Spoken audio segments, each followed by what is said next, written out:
Dernière partie, je vous présenterai des méthodes pour réaliser vos projets. Donc, trouver un bon projet et le réaliser. Donc, bon, c'est parti. Je vais vous présenter le troisième jeu, les 30 élus 3. Donc, les 30 élus, c'est un jeu de style RPG Medieval Fantasy. Alors là, vous allez me dire tout de suite. Un RPG, c'est quoi? C'est typiquement, il y a deux styles, les RPG américains, les RPG japonais. Les RPG américains, on va retrouver tout ce qui est The Witcher, tout ce qui est Fable, Skyrim, tous ces jeux-là. Et le principe d'un RPG, le but c'est d'avoir, vous avez votre personnage principal que vous pouvez créer, personnaliser, et ce personnage va évoluer dans un univers. Donc là, beaucoup de Medieval Fantasy. Skyrim, par exemple, c'est aussi du Medieval Fantastique. Et vous évoluez dans un univers divers et varié. Et les RPG plus japonais, qui sont le style que j'utilise en fait, vous allez avoir plusieurs personnages, souvent c'est plusieurs personnages que vous incarnez et donc que vous évoluez. Donc mon univers, ça se passe effectivement dans une planète avec un seul continent, et donc vous avez des zones enneigées, des déserts, des montagnes et bien d'autres choses. Donc avec aussi beaucoup de magie prenant et différentes créatures, différents personnages puissants ou spéciaux à découvrir. Et donc là vous avez un exemple voilà, de zone où vous êtes, d'un événement où vous rencontrez des personnes, etc. Alors, qui dit jeu vidéo dit qu'il y a un gameplay derrière, dit qu'il y a des fonctionnalités. Et la fonctionnalité principale, c'est les combats. Comme là, on peut voir un combat. Donc là, vous avez 4 personnages qui jouent. Donc, comme dans la plupart des jeux vidéo en RPG, vous avez les points de vie, les points de mana, l'attaque, la défense. Et vous avez des équipements que vous pouvez mettre à vos personnages pour les renforcer. Donc, des équipements que vous allez pouvoir fabriquer vous-même.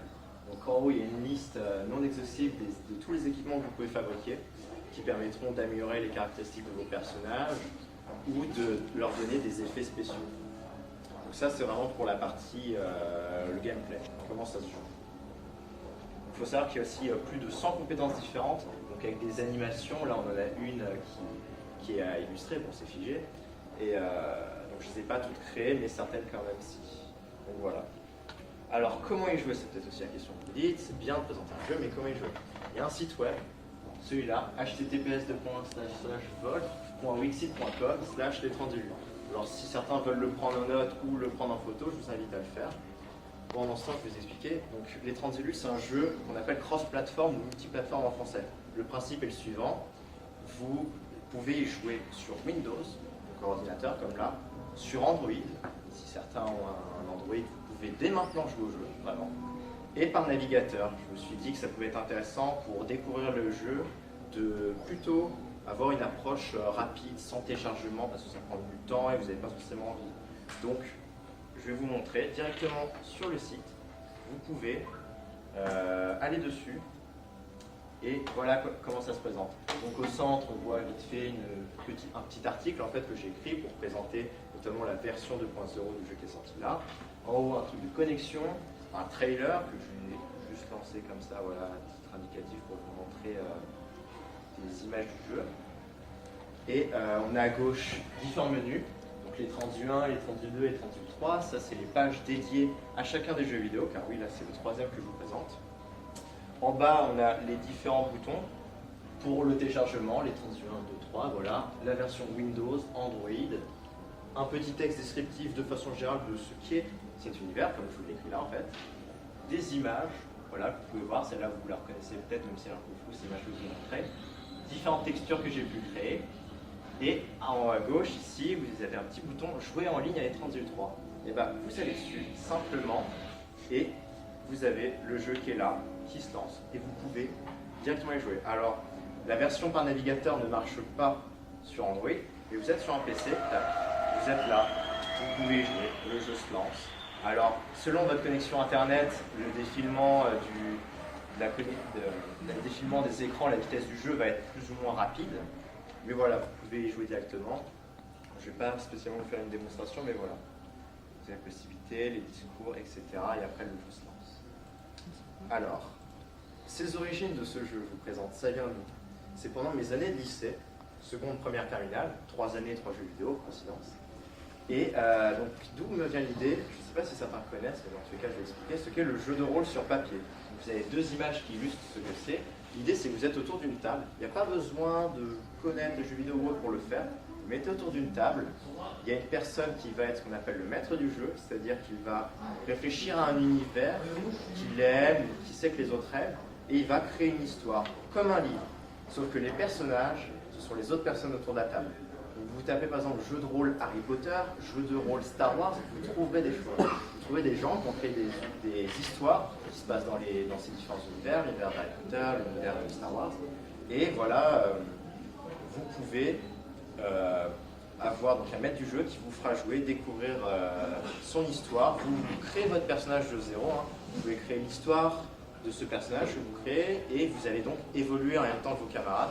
Donc je trouvais ça très divertissant pour pouvoir juste faire du travail en équipe ou simplement s'amuser, car ça dépend des scénarios, mais rapidement, si les joueurs se mettent à faire un peu n'importe quoi, alors si c'est bien encadré, ça peut être très amusant.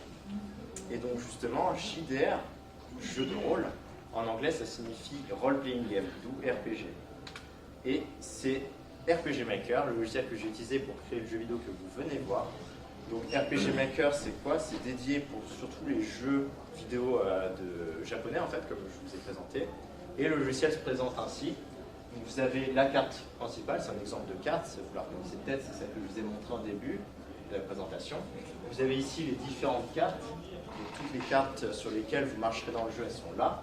Et les différentes textures, c'est-à-dire que ici, mettre de la neige, de la mer, etc., enfin de l'eau, des prairies, toutes les textures, vous pouvez les mettre là et les importer. Ce qui est génial avec RPG Maker, mais c'est aussi le cas des autres outils de création, c'est que vous pouvez importer vos propres textures. Vous avez une image que vous aimez, vous avez fait un dessin qui vous plaît, vous pouvez importer vos textures et les mettre directement. Même chose, vous êtes musicien ou vous connaissez quelqu'un qui fait des musiques super bien, vous pouvez ajouter les musiques au jeu et les mettre dans un combat, pour une zone spécifique. Voilà, vous arrivez dans une plaine enneigée, vous voulez une musique qui fait un peu penser à Noël, vous pouvez importer tout ce que vous voulez. Donc là, le menu aussi se présente. Donc ça, c'est un menu d'événements, c'est-à-dire par exemple, vous êtes dans une ville et vous cliquez sur une porte d'une maison. Et bien, ça va ouvrir cette fenêtre-là. Alors pas vous quand vous êtes dans le jeu, vous entrez simplement dans le bâtiment, mais vous, en tant que créateur, vous aurez quoi? Vous aurez ce menu qui va s'ouvrir et vous avez grosso modo toutes les possibilités possibles et imaginables. Vous pouvez changer la musique quand vous entrez dans la maison. Vous pouvez transférer le joueur. Donc là, c'est la deuxième ligne, transférer le joueur, c'est-à-dire que vous allez le téléporter effectivement de la ville, la carte de la ville à la carte de la maison. Et vous avez aussi plein d'autres possibilités. Vous pouvez afficher du texte comme là. Donc là, j'ai fait afficher texte. On a le visage que je choisis de mettre et le texte. Donc en fait, c'est vraiment les dessins que vous voyez là. Une image, un texte. Et les possibilités du coup sont aussi variées que vous voulez. Vous pouvez décider de créer des choix. Si par exemple les personnages sont amenés à choisir un choix en gauche ou droite, ou choisir d'aider des personnes ou de ne pas les aider, vous mettez le choix. Et ensuite, si certains connaissent un peu le langage de programmation, mais ça revient au même en français, si vous faites ce choix, alors vous aurez telle conséquence. Si vous faites cet autre choix, vous aurez telle autre conséquence. Donc en gros, l'intérêt des RPG aussi, c'est que ça soit personnel. C'est ça que j'aime beaucoup dans ce style de jeu. Donc vous pouvez, le joueur peut avoir une expérience complètement différente d'un autre. Vous pouvez être deux à jouer au même jeu et avoir un retour complètement différent. Donc ça, c'est possible. Alors les outils complémentaires, ce n'est pas des outils qui servent directement à la création de jeux vidéo, mais c'est ceux qui ont pu m'aider. Vous connaissez peut-être certains. Audacity, c'est un logiciel de traitement de son. Donc ceux qui font de la musique, ils le connaissent sans doute. Ça vous permet de cut des morceaux de musique s'ils ne vous plaisent pas, ça vous permet de rendre plus aigu, plus grave, de moduler, etc. Il y a aussi Photoshop et Photofit. Cette fois, c'est non pas du traitement de son, mais d'image. Donc typiquement, les images que vous avez pu voir défiler, la plupart, je les ai un peu modifiées avec Photofit. Donc changer les teintes, changer les formes, etc. Et Pinterest, c'est un site, c'est pas un logiciel, mais c'est sur ce site que j'ai pu trouver des images intéressantes pour notamment faire ce personnage-là. Vous le trouverez techniquement nulle part sur Internet, mis à part sur mon site. Je l'ai réalisé à partir de plusieurs images que j'ai trouvées sur Pinterest. Donc le bâton, la tenue, la tête, etc., les jambes, chaque partie sont des images différentes, avec des couleurs différentes. La tenue à la base, elle était bleu cyan, avec les motifs dorés ici qui étaient gris. J'ai tout modifié, j'ai rajouté des petits effets spéciaux. Ça, c'est possible. Si vous me dites « Ah, mais tu l'as dessiné », non. Vous me donnez un crayon et une feuille, je vous fais des hommes bâtons, hein, pas mieux, je ne pourrais jamais faire quelque chose d'aussi bien. Donc ça a apporté tout le monde. Pour savoir l'utiliser, ça m'a pris 10-20 heures. C'est toujours plus accessible que vraiment de devoir dessiner de zéro. La Gacha Life, alors il n'y a aucun rapport d'écran avec la création de jeux vidéo, mais ceux que ça a pu faire tilt, ces petits personnages, vous vous êtes dit, ah c'est quand même stylé, bah, je vous le donne, c'est le logiciel Gacha Life, qui d'ailleurs est plus un jeu vidéo. Et voilà, vous pouvez facilement dessiner ces personnages si vous voulez. Alors pour ceux qui les RPG, ça ne vous plaît pas trop, en tout cas ce style-là, voici d'autres logiciels de création, j'en présente que 4, mais la liste est évidemment beaucoup plus grande. Le premier c'est Game Maker Studio.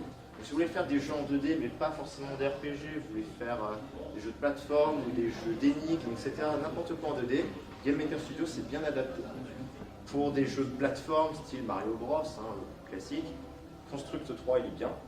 Et niveau jeu 3D, il y en a deux qui ont retenu mon attention, même si on a plein d'autres. Il y a Unity et Unreal Engine. Alors Unity, l'avantage c'est qu'il est un peu plus simple d'utilisation et vous avez une grande communauté française. Donc si vous commencez la création de jeux vidéo, ça peut être un bon début car au moins vous aurez des tutoriels en français, vous avez des forums pour poser vos questions, la communauté est bien importante. Unreal Engine, l'avantage c'est qu'il est plus complet, plus riche. C'est notamment ce logiciel qui a permis de faire, alors pas en entier mais une partie, des jeux comme GTA. Vous connaissez GTA je pense, c'est Epic Games qui a aussi développé Unreal Engine.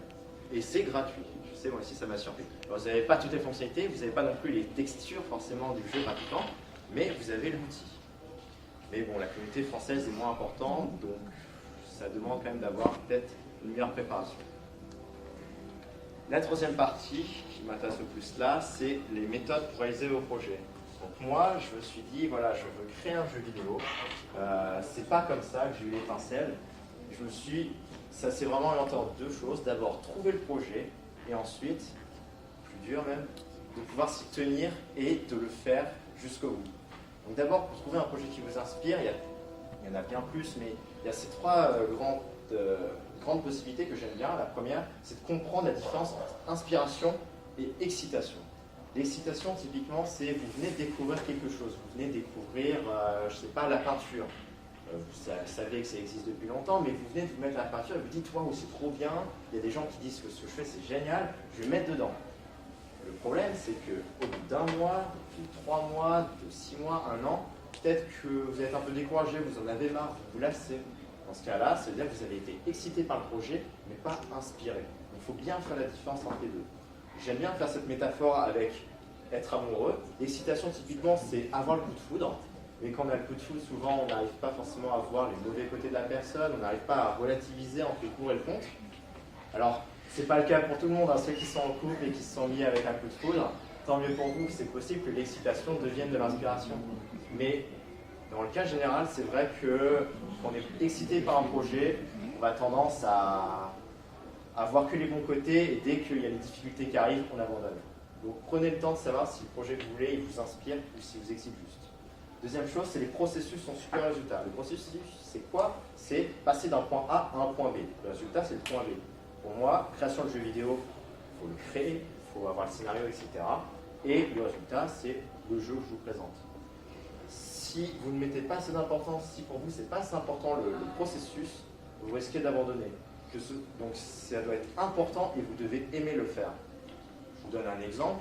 Vous voulez avoir une belle musculature. Tout le monde veut avoir une belle musculature, une belle composition physique, être bien, être en forme.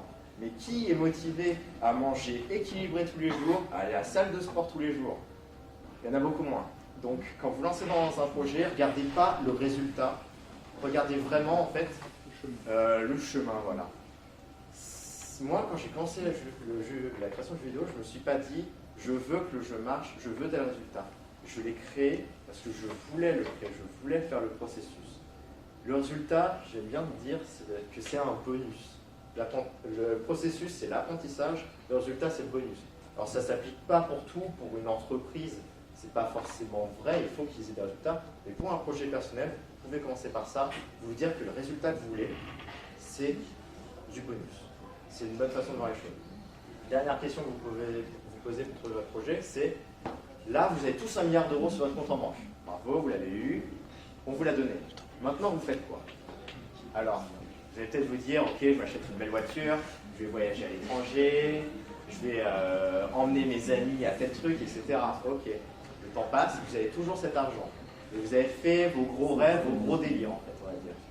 Vous faites quoi après? Vous avez vécu peut-être jusqu'à 80, 90 ans, vous n'avez pas passé 30 ans de votre vie à faire des petits trucs à droite à gauche, vous avez envie de faire quelque chose de structuré. Et réfléchissez à ça. Si vous passez vos journées à faire quelque chose, alors que vous avez 1 milliard d'euros, ça serait quoi? Si vous trouvez quelque chose que vous voulez faire, alors que vous avez 1 milliard d'euros sur votre compte en banque, c'est-à-dire que vous ne faites pas ça pour l'argent, vous ne faites pas ça pour votre survie ou pour aider votre famille, vous faites ça par passion. Et l'idée, c'est de se dire, ok, il y a ça que j'aimerais bien faire, même avec 1 milliard d'euros, est-ce que je peux essayer d'amorcer, est-ce que je peux essayer de faire un projet qui se rapproche? Moi, avec 1 milliard d'euros, je voudrais créer des jeux vidéo. C'est mon projet, créer d'autres jeux vidéo, etc. Alors, avec 1 milliard d'euros, j'essaierai de contacter des entreprises. Là, pour le coup, ce n'est pas mon projet aujourd'hui, je n'ai pas 1 milliard d'euros. Donc, ce n'est pas exactement le même projet que vous avez, mais vous pouvez essayer d'y tendre, essayer de faire quelque chose qui y ressemble. Parce qu'en vous posant cette question, vous pouvez vraiment vous dire, ok, ça doit être le bon projet. Une fois que vous avez trouvé votre bon projet, deuxième grande partie, gardez la motivation et réussir ce projet, aller jusqu'au bout. 3 parties aussi. D'abord, c'est savoir gérer l'opinion, les critiques des autres. C'est ce que j'appelle l'environnement extérieur. C'est les critiques que vous pouvez avoir, c'est les différentes remarques, c'est l'environnement extérieur. Typiquement, moi, quand j'ai fait mon jeu vidéo, une des premières remarques que j'ai eues, c'est « Bah écoute Valentin, ton jeu il m'ennuie. Ton jeu il n'est pas très bon, il m'ennuie, il a beaucoup de défauts, il est lent. Grosso modo, mon jeu c'est de la merde. » Imaginez-vous, vous passez 400 heures à développer un jeu vidéo, et là, une des premières remarques, c'est ça. Cache, le gars, il a commencé à y jouer 1 heure, il dit ça. Ça fait mal, ça peut être dur à prendre, mais si vous restez juste à ça, vous dites ok, il est mauvais, et que du coup, vous dites c'est mort, vous n'allez nulle part. L'idée, du coup, après, c'est d'essayer de rebondir dessus. Moi, j'ai posé directement la question à la personne, ok, qu'est-ce que tu trouves nul? Parce qu'il y a rarement 100% du contenu qui est mauvais. Qu'est-ce que tu trouves nul? Est-ce que tu trouves ça trop lent? Est-ce que tu trouves que que c'est flou, le scénario n'est pas clair, etc. Et petit à petit, effectivement, j'ai vu des défauts qui, quand on est créateur, on ne voit pas. Quand on fait des œuvres soi-même, on n'est pas capable de tout voir, c'est des points de vue. Donc ça permet effectivement même d'améliorer la création que vous faites, votre projet. Avoir des retours, ça peut être utile, même s'ils sont apparemment très mauvais. La deuxième chose, ce n'est pas l'environnement extérieur, c'est votre environnement à vous. C'est soi-même, c'est les croyances limitantes. Les croyances limitantes, j'aime bien cette idée de dire qu'en fait, vous vous polluez vous-même. Il n'y a personne qui est là. Vous êtes tout seul chez vous et vous dites, c'est typiquement les phrases du genre « Ah, je suis pas assez, je suis trop machin, j'ai jamais fait ça, du coup je peux jamais le faire, j'ai pas ces compétences-là. » Toutes ces phrases-là, en fait, c'est vous qui vous les dites. Alors peut-être que des gens vous l'ont dit, mais dans ce cas-là, c'est critique extérieur. Mais surtout, c'est vous, au fond, qui vous dites non, je ne peux pas le faire. Alors les croyances limitantes, il y a 2 catégories, celles qui sont graves et celles qui ne sont pas graves. Je vous donne un exemple. Moi, ma croyance limitante, même encore aujourd'hui, c'est dire que je suis nul en allemand. Mais ça n'affecte pas spécialement ma vie de tous les jours parce que c'est pas quelque chose qui me porte tellement. C'est pas quelque chose que je veux faire plus tard, c'est pas quelque chose qui est important à mes yeux. Donc c'est pas grave, on en a tous des croyances limitantes dans ce genre-là. Mais le problème, c'est quand c'est des croyances limitantes qui vont affecter vos projets. Vous voulez réaliser de la musique et vous dites « Ouais, mais les gens vont pas aimer. Ouais, mais j'ai jamais fait de musique. » Ou vous voulez essayer de lancer un projet ou même quelque chose d'ambitieux et vous dites « Je suis trop jeune, je suis encore étudiant, je ne peux pas faire ça. » Là, vous vous pourrissez tout seul. La personne qui vous dit « Le fais pas », c'est vous qui, parce que dans la moyenne de la société, c'est quelque chose qui ne se fait pas, vous n'allez pas le faire. Donc, prenez le temps de comprendre vos croyances limitantes. On en a tous. Certaines ne sont pas graves, comme j'ai dit, mais d'autres le sont. Donc, quand vous commencez à vous dire une phrase « je suis nul » ou « j'ai pas assez de trucs, j'ai trop de quelque chose », prenez un peu le temps de souffler et demandez-vous « est-ce que vous n'êtes vraiment pas bon ? Est-ce que vous avez fait vraiment plein de choses ?» Dans ce cas-là, limite, même, vous pouvez vous demander « comment je peux améliorer ça ?» Moi, je peux très bien dire « je suis timide », mais ça ne m'empêche pas de venir vous parler. Je peux très bien dire aussi « je suis stressé ». En commençant à monter en scène, j'étais un peu stressé. C'est pas pour autant que je ne suis pas venu vous faire la conférence. Donc, essayez de casser ces croyances limitantes, ça va vous aider, ça va vous ouvrir des portes, personnellement comme professionnellement. Et la dernière chose sur quoi je voudrais insister, c'est réaliser une liste de pourquoi. Une liste de pourquoi, c'est la question « pourquoi est-ce que c'est important pour vous ?» Vous avez votre projet, vous voulez le faire. Pourquoi c'est important pour vous? Vous prenez, donc pas là parce que vous n'avez pas forcément votre projet en tête, Mais quand vous faites ça, vous prenez une feuille et un stylo et vous écrivez. Titre, pourquoi est-ce que ce projet est important pour moi? Vous pouvez marquer directement le nom du projet. Vous pouvez prendre une copie double, mais vous écrivez pourquoi, vous écrivez les raisons de pourquoi c'est important pour vous. Moi, par exemple, une partie de mes raisons, c'était parce que j'allais être fier de moi. Faire un jeu vidéo, c'est un rêve que j'avais, je serais fier de moi de toi, c'est pour faire ça. Et une autre chose qui m'a poussé, c'est de me dire, le jeu vidéo que je vais créer, il y a peut-être des gens qui vont y jouer. Je vais pouvoir faire jouer mes proches. Ils vont peut-être pas tous trouver ça bien, mais peut-être certains, ils vont avoir des lumières dans les yeux. Je vais pouvoir faire jouer des enfants. Ça m'a beaucoup poussé tout ça. Et il y a aussi l'idée de me dire que je vais pouvoir partager ma passion. C'est-à-dire que j'aime beaucoup les jeux vidéo, mais plutôt que de devoir conseiller un jeu ou un autre, je me suis dit que pouvoir le créer, à faire en fait un mix de tout ce que j'aime, ça serait quand même la meilleure façon pour moi de montrer aux gens ce que j'aime. Donc ça, c'est mes raisons. Vous en avez d'autres, vous avez d'autres projets, mais vous les listez sur une feuille. Et l'idée, c'est que quand vous serez déprimé parce que vous avez une journée de merde, vous avez eu des circonstances extérieures qui font que vous n'êtes pas fait, vous n'êtes pas motivé, vous êtes fatigué, etc. Si vous avez du temps et que en fait, vous pouvez reprendre le dessus, vous lirez cette feuille et vous direz d'accord, allez, c'est bon. Cette liste de pourquoi, elle est censée vous prendre au trip, c'est-à-dire que quand vous la lisez, quand vous êtes dégoûté ou pas, c'est censé vous faire une boule au ventre, vous êtes censé vraiment, ça vous touche profondément. Si c'est le cas, c'est-à-dire que c'est vraiment important pour vous. Si ce n'est pas le cas, parce que le projet ne vous stimule plus, c'est pas grave. C'est-à-dire que vous l'avez peut-être mal défini, dans ce cas-là on tourne à la première partie, et on le redéfinit, et on affine le projet. C'est comme ça qu'on fait. C'est comme ça que la plupart des gens qui réussissent font. Donc, faites cette liste de pourquoi et essayez d'en rajouter. C'est pas grave d'en supprimer, d'en rajouter plusieurs, mais rappelez-vous pourquoi vous avez commencé votre projet en fait. Et ainsi, vous pourrez passer à l'action même quand vous avez l'impression que vous n'avez plus beaucoup de temps, que vous êtes fatigué. Voilà. Si vous voulez m'envoyer une question ou autre, il y a mon contact ici, v.dre@laposte.net. Et pour ceux qui n'ont pas pu prendre le site web, il est là. Merci de m'avoir écouté.